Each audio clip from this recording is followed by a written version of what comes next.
Well, good morning, and thank you for being here today. With all the civic leaders collected here in the room, I'm reminded of a great quote from Franklin Roosevelt. When giving a talk, be inspiring, be brief, and be seated. I'll be very sure to keep that in mind, especially as the last speaker. I only have 3 slides, but I wanted to start with something a little more personal, something that keeps me centered on the stakes of this work, and it really is at the heart of what I think we're doing. One of my earliest memories as a child was being coached by my parents on how to talk to bill collectors when they called our home. It's true. My parents were incredible role models and are still, but my mom had me when she was a teenager. My dad was also very young, and neither of them had gone to college. And I was a firsthand witness to their pain, their financial struggle, their shame, and that's the challenge very much in front of a lot of our kids and a lot of our families. And when I was a teacher, I saw that same struggle with my kids and their parents. I did a little work here in Nashville with Teach for America. It's the same thing going on here, and it's very much connected to our civic values and the American dream. We believe that with opportunity, people can advance. That is not going to happen without education. And so, in my opinion, the most significant leadership role in this or in any community in our country is the role of the teacher. And in Memphis 7 years ago, we embarked upon some very important work around teacher and leader effectiveness that has set the foundation for the work that we're doing in our district's innovation zone, bottom 5% schools. I want to walk you through a little bit of that foundation before we get to the innovation zone, because I think it was the foundation of the work that we're able to do today. So we started a partnership with the Bill and Melinda Gates Foundation in 2009 to look at teacher and leader effectiveness around 4 key areas: defining what excellence in instruction looks like, making sure that we're making better decisions about who teaches our kids, providing great professional development, and making sure the conditions at the school level were such that great instruction could happen. And over that time, as you can see here, we first focused on teacher staffing. In 2009, when this work started, we were starting every single year with about 13,000 kids in front of substitute teachers because of our staffing practices. As you might imagine, the further and further a kid gets into the year with a substitute teacher, the less likely it is they're going to end up mastering the knowledge and skills that that grade would require.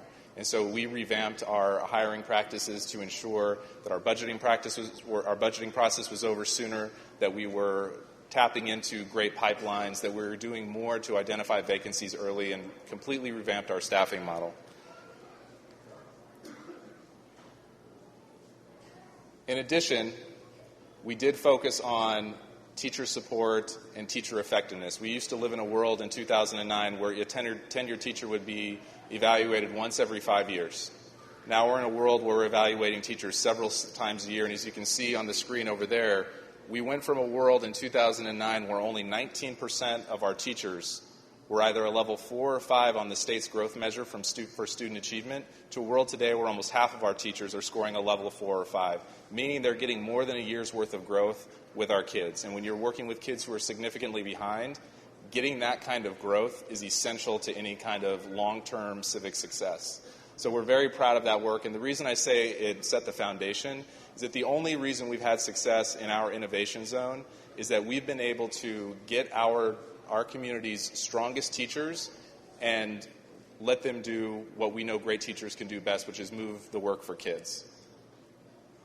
As you can see here to the right, our innovation zone has been highly successful. We started our work saying that we wanted to move our schools from the bottom 5% to the top 25%. I think a similar goal here in Nashville and with the ASD exists.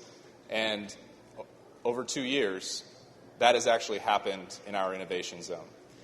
And the reason we've been able to attract our very best teachers into our innovation zone, despite the fact that there are very tough conditions, as you might imagine, in our lowest performing schools in Memphis, is because, number one, we focused on leadership.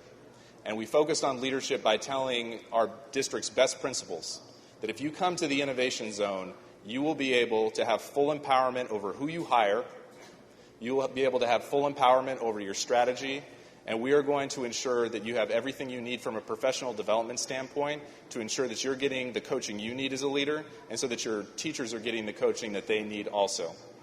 And that served as a magnet for our district's very best principals to come in, because essentially the model that we put forward was, we believe in empowering educators to educate our kids, and we know that there's not one solution for any bottom 5% school. And so our best principals in the district have come to the iZone. They've brought some of our district's best teachers, but it wasn't just that. We also enhanced compensation for teachers in our innovation zone. We ensured that we had professional development and coaching all throughout the year. And so when you hear about empowerment models, usually what you're hearing about is more autonomy. And I don't use the word autonomy for a very specific reason, because I very much believe that part of empowerment is giving people the coaching and support that they need. And so when you give principals and teachers the coaching and the empowerment to make decisions, you bring in your very best principals, and those teachers follow, this is what's going to happen. I think the challenge now for us in Memphis, similar to any other community, is growing the pie of our most effective teachers. And if we go back to the slide before, we're doing some of that work by growing the teachers that are within our district. And we have thousands of great teachers, just like there are thousands of great teachers here in Nashville, but we're nowhere near the level of great teachers that we need to make sure that every single child in Memphis or in Nashville has an excellent education. And I think that's really the work before us. One final note before I hand it to our moderator.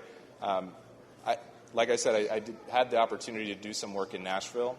And one of the things that this community really has going for it, and it's reflected in the room today, you have your school board sitting here on a Saturday. You have civic leaders sitting here on a Saturday. You have state representatives sitting here on a Saturday. You have mayoral candidates here on a Saturday. That kind of civic engagement and involvement doesn't exist in every single community, and it is a powerful foundation to build upon.